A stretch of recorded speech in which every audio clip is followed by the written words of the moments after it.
হাই, স্বাগতম জনাইছোঁ নিহান ভ্লগাৰ উন্নতি নতুন ভিডিঅ'লৈ। আমাৰ নিহানক দেখিছেনে বাৰু? তাক ধৰিবই নিদিয়ে, খোজকাঢ়িহে যায়। আমি গৈছোঁ গছপুলি আনিবলৈ। হিমন্ত মামাই আমাক গছপুলি উপহাৰ দিছে নহয়, আপোনালোকে গম পায়নে নাপায়?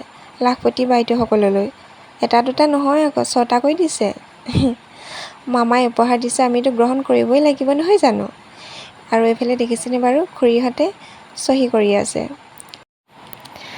এইদৰে লাখপতি বাইদেউসকলে নিজৰ নিজৰ গছপুলিবোৰ লৈ ঠায়ে ঠায়ে থৈ গৈছে। গছপুলিবোৰ অৱশ্যে ভালেই দিছে বাৰু, নামবোৰ নাজানো। আৰু এইফালে আমাৰ মাটো বহিয়ে ল'লে নিজৰ নিজৰ গছপুলিবোৰ বাচিবলৈ। এইদৰে আমি এতিয়া লৈ ঘৰলৈ আহিছোঁ। আমি মোনা আনিছিলোঁ, ভালেই হৈছে, কিন্তু মোনা নিনাবোৰে ঘৰলৈ আকৌ দৌৰি দৌৰি মোনা আনিবলগীয়া হৈছে। এয়াই আছিল আজি আমাৰ ভ্লগ। আপোনালোকে চাবলৈ নাপাহৰিব দেই, মৰম দিব। বাই।